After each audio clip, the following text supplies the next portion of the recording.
Meus irmãos, o apóstolo Paulo, ele encerrou o capítulo 2, estampando tão claramente o ensino da justificação pela fé. Justificação pela fé em Cristo Jesus. A gente viu Paulo expressando no antepenúltimo e no penúltimo verso uma bela expressão que todo o crente ele precisa declarar, ele deve declarar uma expressão tão linda sobre a graça de Cristo. Ele falou nos versos 19 e 20 do capítulo 2, porque eu, mediante a própria lei, morri para a lei, a fim de viver para Deus. Estou crucificado com Cristo. Logo já não sou eu quem vive, mas Cristo vive em mim. E esse viver que agora vivo na carne, vivo pela fé no Filho de Deus que me amou e a si mesmo se entregou por mim. Que confissão gloriosa! Aqui vemos nesta confissão aquilo que chamamos de união com Cristo. Algo místico, porque é espiritual. A expressão místico é porque é espiritual. Não é uma expressão pejorativa. Estar unido a Cristo é aquilo que ocorreu com todo crente. É imperceptível aos olhos naturais, só se vê e se vive esta realidade quando pela fé no Filho de Deus. Quando pela fé no Filho de Deus, algo que acontece somente na vida dos remidos em sua conversão. Quando você se converteu, isso que é místico, espiritual, invisível aos olhos dos homens, ocorreu. No exato momento que você creu, você foi unido, ligado a Cristo. Ele vive, esse indivíduo que está ligado a Cristo, ele consegue fazer essa confissão que Paulo acabou de dizer, e ele vive somente por Cristo. Ele não vive mais para si mesmo, mas ele vive para agradar aquele que o salvou. A sua vida agora é um motivo de viver para a glória de Deus. Ele não vive mais para si mesmo, ele está unido a Cristo. Vive para agradar ao Senhor, aquele que o salvou. E isto está dentro daquilo que eu ensinei para vocês no último sermão. Aquela morte que o Evangelho propõe para que eu e você morramos, a fim de viver somente para Cristo. A morte das nossas vontades, a morte do legalismo, somente para viver em Cristo. É preciso estar crucificado com Cristo, é preciso morrer para se ver crucificado com Cristo. É bem melhor, meus irmãos, que nós nos enxergamos lá na cruz, cravado com Cristo. E que as nossas imperfeições, realmente as nossas mazelas, estejam ali cravados na cruz de Jesus Cristo, onde nós obtivemos redenção e nova vida. E também o Espírito da graça. Isso é maravilhoso, é algo também glorioso, e é uma ação milagrosa na vida daquele que crê, que se une a Cristo. Porque também é uma declaração no céu que acontece junto com tudo isso para aquele que crê. E lá no céu você é declarado inocente diante de Deus. Não há acusação para aquele que crê em Jesus Cristo. De todo o seu coração, todos os seus temores, todos os seus pecados foram vencidos e cravados. E você vive pelo mérito justo de Cristo. Mas parece, meus irmãos, que esse contexto, esta realidade espiritual, que deve seguir a vida de todo aquele que crê, não estava acontecendo, essa dinâmica não estava sendo bem entendida entre os nossos irmãos lá, os Gálatas. Eles não estavam desfrutando dessa verdade. Eles estavam vivendo um falso evangelho, como a gente está falando semana após semana. E é possível, assim, que na igreja exista pessoas que não estejam desfrutando dessas verdades. Eles vivem um falso evangelho comunicado por falsos pregadores. Irmãos, como é terrível este furtar das verdades bíblicas, ao passo que as pessoas vão sendo manipuladas por mensagens corrompidas e eivadas de enganos. Em nossos dias, isso é muito perturbador. Isso é destrutivo. Agora, irmãos, a responsabilidade não é apenas daquele que comunica o engano, é também daquele que se deixa enganar. Às vezes a gente tem um olhar somente para aquele que está fazendo errado, mas a gente também tem que olhar quando nós nos deixamos ser enganado. E isso Paulo está comunicando no texto que a gente vai estudar agora à noite. E Paulo está chamando seus irmãos para abandonarem a insensatez e recobrarem a verdadeira fé. O abandono da insensatez e o recobrar da verdadeira fé. Uma espécie de transe que aqueles irmãos estavam vivendo ali naqueles dias, quando foram capturados por mensagens corrompidas e não a mensagem verdadeira de Cristo. O tema é este: abandonando a insensatez e recobrando a verdadeira fé. Vamos abrir o texto de Gálatas, capítulo 3. Vamos ficar de pé para lermos juntos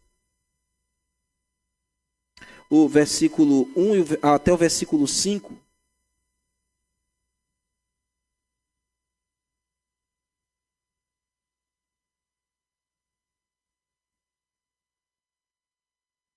Abandonando a incerteza, a insensatez e recobrando a fé verdadeira. Que Jesus possa fazer isso em nossas vidas, a começar de hoje.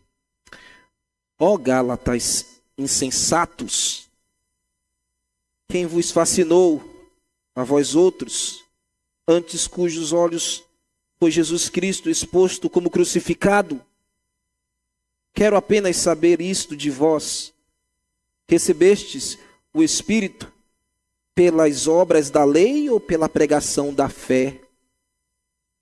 Sois assim insensatos, que tendo começado no Espírito, estejais agora vos aperfeiçoando na carne? Terá sido em vão que tantas coisas sofrestes, se na verdade foram em vão?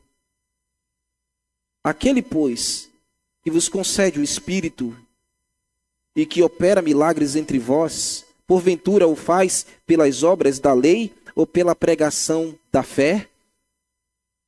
Senhor, nós te rogamos que venha falar conosco por meio da tua palavra. Nos humilhamos, Senhor, nos curvamos, ó Pai, carecemos da tua verdade. Lava o nosso coração, Senhor, com o evangelho. Nos transforme segundo o teu querer. Ministra o coração dos meus irmãos, Senhor. Ajuda-me a pregar com clareza. Que a tua graça seja manifestada, Senhor, no meio do teu povo. E assim seremos felizes e sairemos daqui edificados. No nome de Cristo te rogamos, Senhor. Amém. Podeis assentar, queridos. Chama a atenção no texto. Não sei se vocês perceberam isso, mas chama a atenção a estrutura interrogativa do texto, os versos. Cada verso aí, 1, 2, 3, 4, 5 versos, 5 perguntas que Paulo está fazendo aos Gálatas, colocando os irmãos a pensar. No primeiro verso, o apóstolo Paulo repreende duramente a condição espiritual que os Gálatas se encontravam. Eles estavam, pasmem, mas esta era a realidade deles. Eles estavam agindo como loucos enfeitiçados. Mas pastor, como pode? Pode. Infelizmente isso acontece. É perturbador o falso evangelho no meio do povo de Deus. Faz com que os homens entrem em loucura e vivam a vida insana, espiritualmente falando. Por isso a briga daqueles que são guardiões da verdade, querem que a verdade de Deus seja propagada, porque se sabe o quanto é destrutivo no meio do povo de Deus o ensino incorreto das Escrituras, um evangelho corrompido. O verso começa com essa expressão, aí no verso 1. Ó Gálatas insensatos, e você tem aí uma exclamação, para que você veja o tipo de expressão que Paulo está fazendo. O verso começa com uma partícula gramatical que a gente conhece como interjeição. Veja aí, põe os olhinhos no texto. Essa palavrinha aí, ó, é uma interjeição, é uma partícula gramatical. E a gente sabe, quando a gente vai para um texto qualquer que a gente vai ler, para você fazer uma boa interpretação, você vai olhar as palavras, a concordância que há nas palavras no texto, e você sabe que a interjeição, num papel sintático, em qualquer texto, tem sua função de comunicar sentimento, emoção. Quer comunicar sentimento, emoção, muitas vezes um apelo emocional. E aí essa emoção pode vir de diversas facetas, pode ser ira, ódio, revolta, estapasmos. Então Paulo está mostrando o seu sentimento aqui nessa expressão, ó Gálatas insensatos. Serve para chamar a atenção dos seus leitores. A visão aqui é um homem de Deus irado, observando o comportamento espiritual dos seus irmãos, vendo que eles não estão vivendo como o evangelho mostra que eles devem viver. Paulo está irritado, e essa partículazinha aqui, essa interjeição, nos mostra o grau de indignação que o apóstolo tem. A gente vai percebendo quão dramática é esse apelo de Paulo, essa decepção que Paulo está no texto com os Gálatas, que ele vai transmitindo a sua indignação, e aí você vê quando ele aplica a terminologia Gálatas insensatos. A palavra insensato aqui é um adjetivo que vai dar uma qualidade, mas é uma qualidade negativa mesmo. Vocês são imprudentes, Paulo está dizendo. Vocês estão agindo como loucos, vocês estão em loucura e em tolice. A forma de vida que vocês estão tendo é loucura, é tolice. Vocês perderam o entendimento, como se Paulo estivesse gritando nos ouvidos deles. Vocês estão agindo como vocês estivessem loucos, e no mesmo fôlego Paulo vai dizer assim, olha, ele vai colocar a primeira pergunta. Quem vos fascinou a vós outros, antes cujos olhos foi Jesus Cristo exposto como crucificado? Na primeira parte desta pergunta, se você fosse dividir essa pergunta em frase, fosse fragmentar para ver direitinho ela, essa primeira frase aí, quem vos fascinou a vós outros, você vê aí o verbo fascinar. Eles estavam agindo em fascínio. Este verbo fascinar aqui é Paulo dizendo, olha, vocês parecem, pelo testemunho que eu tenho ouvido, parece que vocês foram enfeitiçados. Parece que vocês foram encantados. Houve um encantamento que seduziu vocês e enfeitiçou vocês de tal maneira. Veja como os irmãos estavam, meus amados. A condição de uma pregação tosca, fora da verdade, como leva as pessoas a esta condição. É como se Paulo estivesse dizendo aos seus irmãos que a mentira que eles estavam bebendo, aquilo que eles estavam comendo, ludibriou-os de tal maneira que é como se eles entrassem em um transe. Você já viu alguém assim? Que vai mergulhando no engano, mergulhando no que é errado, a ponto de ficar realmente em um estágio de êxtase. É um transe que Paulo está dizendo. Vocês foram encantados. É exatamente assim, meus amigos e irmãos, que acontece na vida daqueles que ouvem, que dão ouvidos ao engano pela boca dos falsos profetas. é exatamente assim que fica. Igrejas falsas, falsos pregadores, falso evangelho, pessoas em transe. Essa aí é a síntese. Falso evangelho, falsos pregadores, pessoas ludibriadas, pessoas em transe. Somente a pregação da verdade tem o poder de quebrar esta obra maligna na vida dessas pessoas.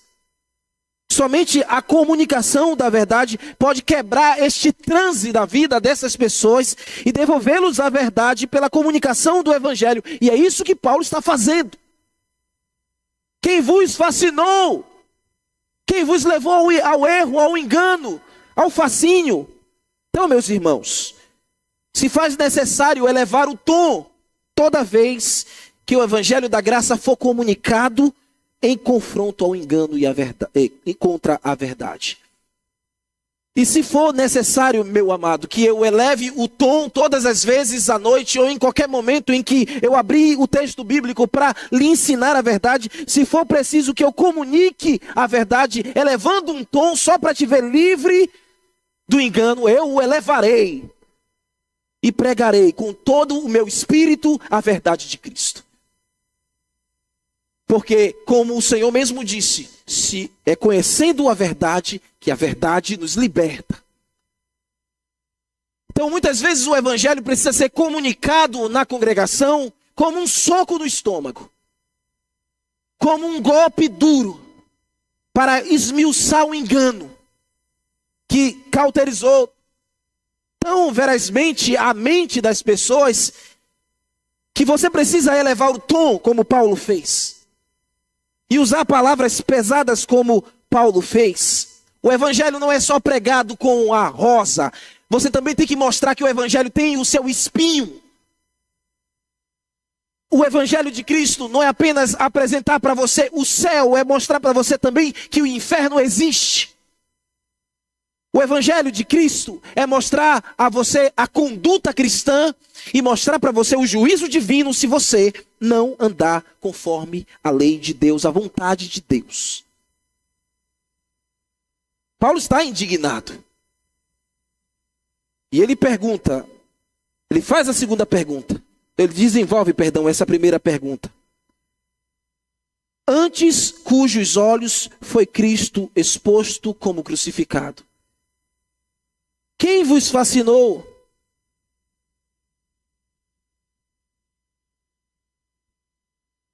Antes cujos olhos foi Cristo exposto como crucificado. Paulo aqui está comunicando o seguinte. Ele havia pregado tão esmiuçadamente o evangelho com tanta clareza. Ele tinha falado sobre Cristo com tanta nitidez para os irmãos. Ele havia ensinado a obra de Cristo. O que Jesus realizou.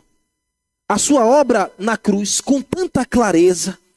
Que era como que se, quando ele estava ensinando aos irmãos, ele estivesse desenhando na mente dos irmãos as cenas dos ensinos de Jesus, da obra de Jesus, dos milagres que Jesus realizou. E sua obra redentora na cruz. É como se os discípulos estivessem vendo tudo aquilo diante dos seus olhos, dado a maneira como Paulo ensinou a eles com clareza. Porque eu expus para vocês, é isso que Paulo está dizendo, eu expus o evangelho para vocês com muita clareza e nitidez. Eu mostrei para vocês todo o ensino do mestre. Mostrei para vocês a sua obra de redenção, a sua ascensão, a sua ressurreição. E eu fiz isso como que se vocês estivessem vendo e vivendo aquele evento no momento. Vocês viram a ressurreição por meio da minha pregação. Vocês viram a exaltação do Filho de Deus através da mensagem que eu preguei. Eu vos entreguei a mensagem do Evangelho e vos fiz enxergar. Como é que vocês estão agora desse jeito? É de se estarrecer. Como vocês estão agora assim enganados? Como se deixaram corromper? E o verso 2. Temos a segunda pergunta. E essa segunda pergunta tem um intuito. Trazer de volta os irmãos ao caminho fazê-los refletir, nós mais uma vez. Quero apenas saber isto, diz Paulo. Quero apenas saber isso de vós. Recebestes o Espírito pela lei ou pela pregação da fé? Trocando em miúdos aqui, irmãos. Era como se Paulo estivesse falando para eles: vocês foram regenerados pela prática da lei, pelos esforços próprios de vocês, ou vocês foram refeitos, regenerados pela obra de Cristo, somente pela obra de Cristo?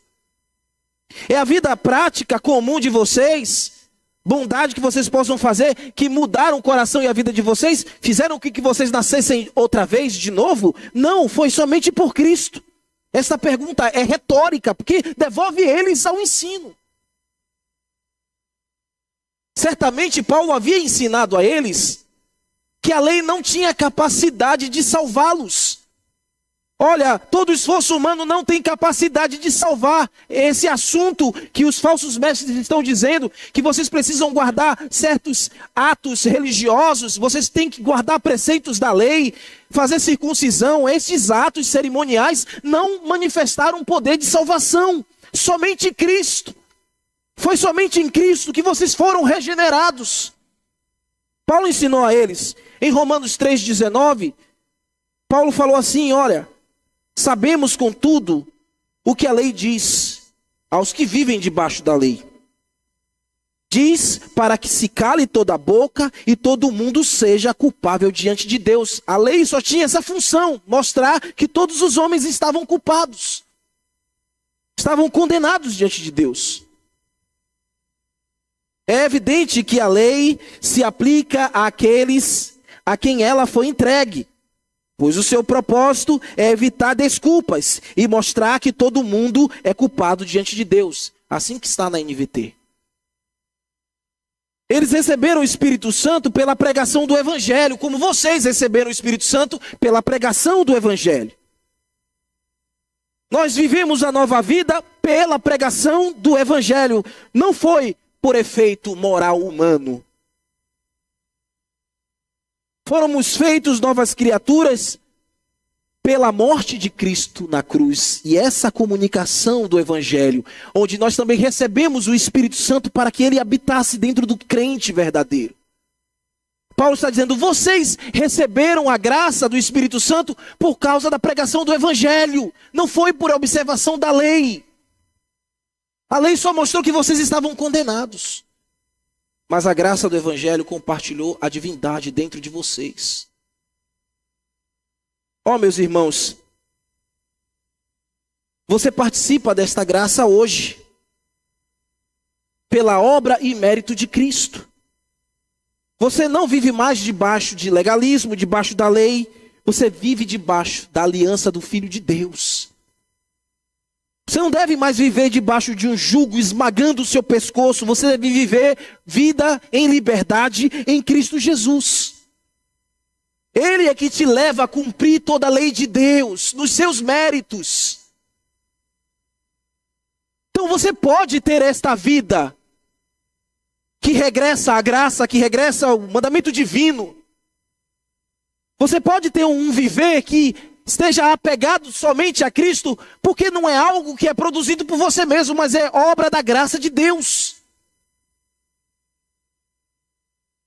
Você não podia cumprir a lei, mas veio o Filho de Deus e morreu no seu lugar, e cumpriu a lei no seu lugar, e morreu como servo sofredor, porque você não podia fazer o que ele fez.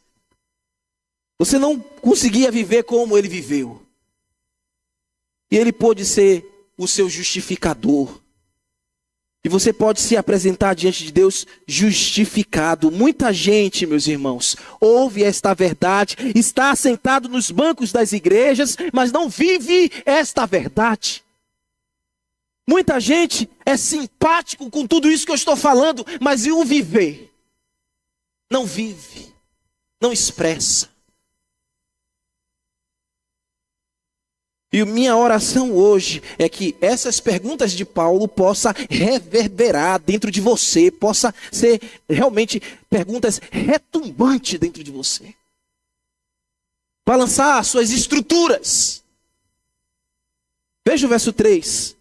Temos agora essa terceira pergunta. Paulo mostra que não há cabimento ir na contramão da verdade. E deliberadamente,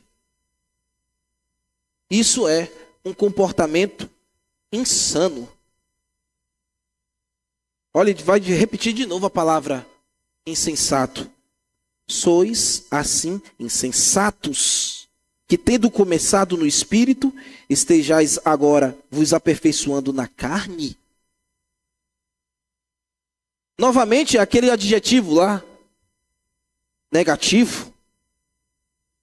Paulo está usando de novo, mas a intenção é realmente fazê-los pensar, é incomodar os ouvidos deles. É Paulo bater firme, mostrar que eles estavam errados. E a comunicação da verdade tem este poder, mostrar que estamos errados. Fazer com que a gente se estremeça e se encontre com a realidade. Sois assim insensatos. Vocês perderam o juízo? Vocês perderam a sanidade? Como é que vocês, um dia que se curvaram à cruz de Jesus, que cresceram em maturidade em Cristo, na verdade de Cristo, como é que agora, nesta altura da vida, vocês estão procurando, achando que poderão se fortalecer por esforços humanos? É isso que Paulo está dizendo para eles. Vocês já ouviram falar que é somente por Cristo, que a graça salvadora é somente por Ele. Você não precisa fazer mais nada, você precisa viver uma vida santa, mas não é por prática humana. Como é que agora você está se colocando a esforços humanos para provar ao mundo, às pessoas, que vocês podem amadurecer? Jamais, é um absurdo. A maturidade está no viver cristão. A maturidade do crente está em viver com Cristo. Tudo que está fora disso é tolice, é insanidade. Tudo que está fora disso é loucura. Nós somos aperfeiçoados vivendo, trilhando os caminhos de Cristo. Nossa carne é corrupta. Ela não consegue produzir frutos de justiça. Não consegue. Ou seja, as nossas próprias forças humanas corrompidas jamais poderão alcançar a perfeição. Você já tentou, talvez, se libertar de um pecado pelo seu esforço? Você não consegue, não vai conseguir nunca sozinho. Você precisa da graça de Deus. Enquanto nós estivermos nesta carne, nesta vida, a gente vai viver o tempo inteiro lutando contra essa realidade. Você vai viver o tempo todo lutando contra essa tensão. Que tensão é essa? Deixar a graça e querer resolver as coisas com a sua própria força. Deixar de dar lugar ao Espírito para dar lugar à carne. A sua própria vontade, seu próprio prazer, seu próprio esforço. Olhe que eles estavam querendo se santificar por esforço. Primeiro momento aqui não é a questão do pecado. É procurar acertar por esforço próprio. Isso não existe. Não acontece. A quarta pergunta de Paulo evoca a memória dos nossos irmãos algo especial. O sofrimento em prol do Evangelho. Terá sido em vão que tantas coisas sofrestes? Paulo está dizendo, vocês não se recordam, meus irmãos, que vocês sofreram comigo pelo amor do Evangelho? Vocês não se lembram que vocês passaram aflições fortíssimas comigo por causa do Evangelho? Esta palavra aí, sofrestes, do texto, põe os olhinhos lá no finalzinho. Sofrestes. No grego ela indica uma ideia, ouçam bem, de alguém que foi afetado gravemente, com sofrimentos lamentáveis, uma situação tão ruim, que levam também outras pessoas a lamentarem. Paulo está dizendo, olha, vocês testemunharam em Cristo, nesse nível. Vocês padeceram comigo estas coisas, estas gravidades. Essa ideia aqui, meus irmãos, é de dizer também, Paulo estava comunicando isso também para os irmãos. Vocês, alguns de vocês chegaram até a enfermar, a adoecerem por causa da causa do evangelho. Nós sofremos isso juntos. No período em que eu ensinei, que eu estava com vocês, nós estivemos juntos. Terá sido em vão que tantas coisas sofrestes? É importante lembrar, meus irmãos, que sofrer o amor de Cristo é parte da nossa vocação. Sofrer por Jesus é parte da vocação dos crentes. Vejam lá em Filipenses capítulo 1, versículo 29. Paulo com certeza tinha ensinado isso aos Gálatas.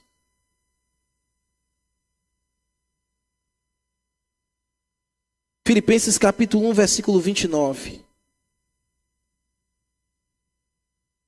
Mostra a importância de sofrer por amor a Cristo. Cristão regenerado que nasceu de novo deve saber disso aqui, ó. Porque vos foi concedida a graça de padecerdes por Cristo e não somente de crer nele. Porque vos foi concedida a graça de padecerdes por Cristo e não somente de crer nele. É concedida a fé para crer e é concedida a fé para suportar os sofrimentos. Ah, eu vim a Cristo, eu vim ao Evangelho, vou ter vida fácil. Não vai ter, não. Mas o Senhor lhe dá força para suportar. Essa palavra aqui, padecerdes, é o mesmo verbozinho que Paulo está usando lá, sofrestes. É a mesma palavra, o mesmo verbozinho no grego. Aqui foi traduzido para padecertes, lá foi traduzido sofrestes. Paulo está dizendo, nós fomos preparados para isso. Quando o Senhor nos salvou e nos regenerou, Ele nos preparou também para padecer. E será que foi em vão que vocês passaram por tudo que vocês passaram pela causa do Evangelho? Aí você vai ver o texto continuando falando, olha, se na verdade foram em vão. O que Paulo está dizendo aqui, meus irmãos, na verdade, não é uma dúvida. Parece em uma primeira leitura que Paulo está dizendo assim, será que vocês realmente padeceram? Mas não é isso não. A NVT capturou melhor isso aqui, que a Ara traduz como se na verdade foram em vão. Na NVT ele traduz assim, é claro que não foi em vão, é claro que não foi à toa. Na tradução, palavra por palavra, no original, se aproxima muito dessa expressão aqui que os tradutores da NVT estavam dizendo. É Paulo falando categoricamente, é claro que não, que os nossos sofrimentos em Cristo não são em vão. É claro que não, que tudo que vocês padeceram por Cristo, ó Gálatas, não foi em vão. E por que agora vocês querem decair da graça? Por que agora vocês querem abandonar a fé? É algo insano de fato. A última pergunta, irmãos. A mensagem de Cristo é a mensagem da nova aliança. Aquele, pois, que vos concede o Espírito, que opera milagre entre vós, porventura o faz pelas obras da lei ou pela pregação da fé? Quem é aquele que concede o Espírito? É Jesus que concede o Espírito. O texto falando aqui, aquele que vos concede o Espírito. Quem é esse que concede o Espírito, que deu o Espírito Santo aos Gálatas, que deu o Espírito Santo a mim e a você? É Jesus Cristo. É Ele que concede o Espírito Santo. Jesus é que rogou ao Pai que nos desse o Espírito Santo, lá em João 14, 16 e 17. Eu pedirei ao Pai e Ele vos dará outro consolador, encorajador, que nunca os deixará. É o Espírito da verdade, que o mundo não pode receber, pois não vê e não conhece. Mas vocês o conhecem, pois ele habita em você e estará com vocês sempre. Jesus deu o Espírito Santo, o Espírito da verdade, aos crentes, ao ensinar a verdade para eles.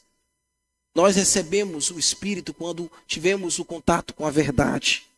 Jesus também é aquele que batiza o crente no Espírito Santo, com o Espírito Santo.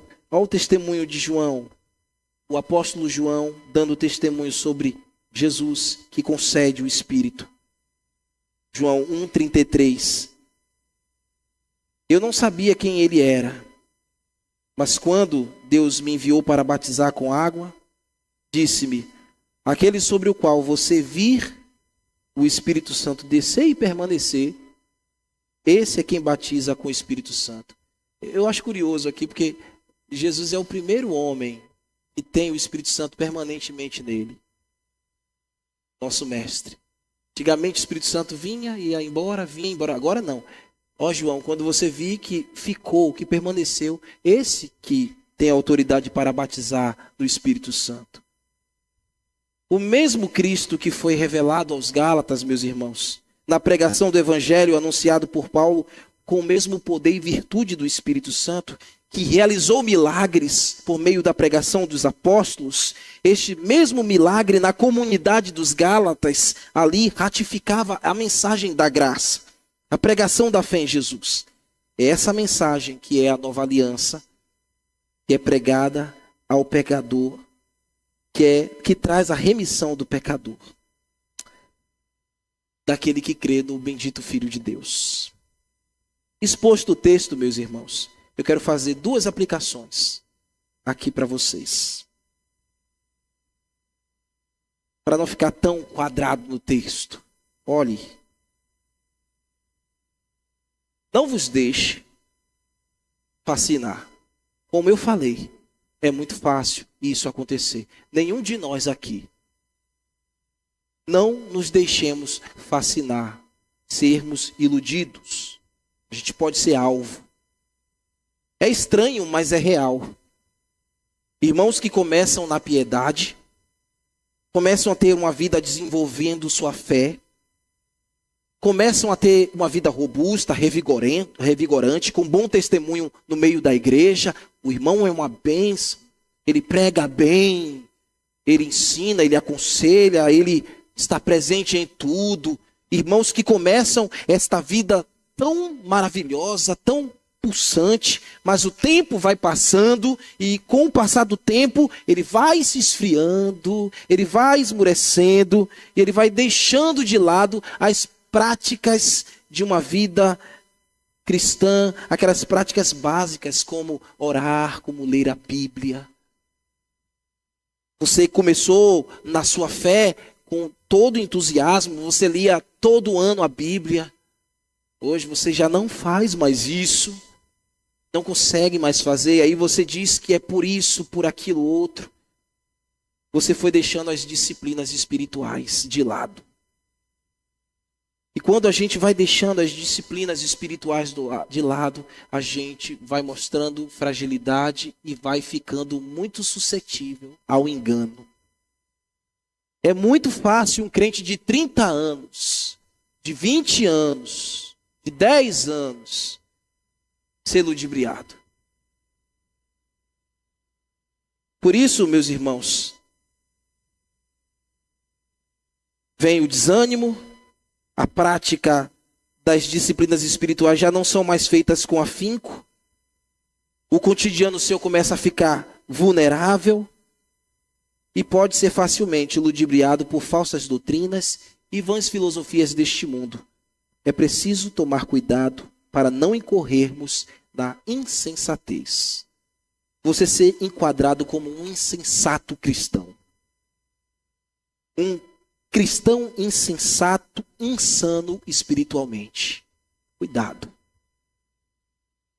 Porque as pessoas vão começar a perceber a loucura nas suas palavras, na sua forma de viver, na sua forma de proceder, sabe?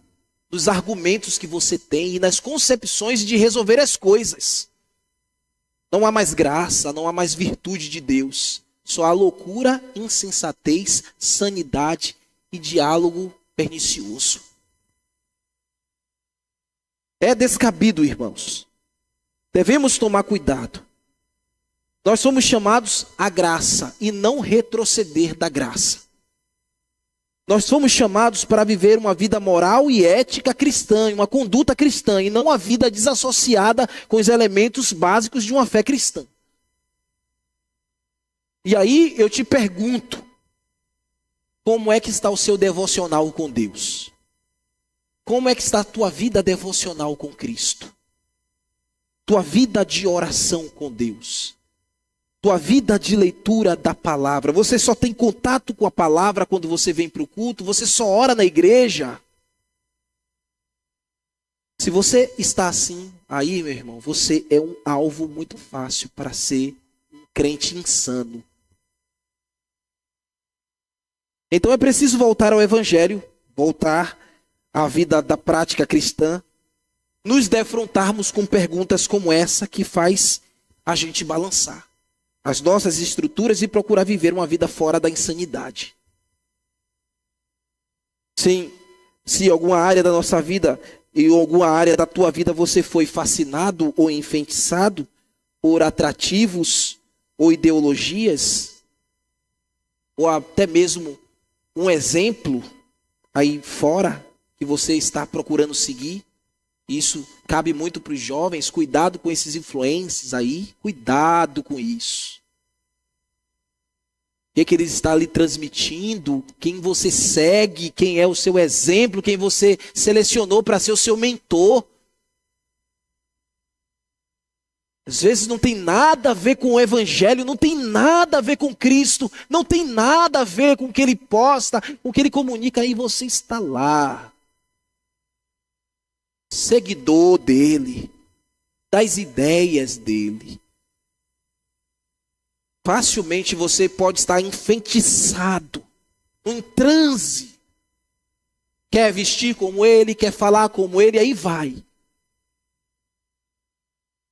Como eu falei, as pessoas vão começar a perceber o teu comportamento pela insanidade.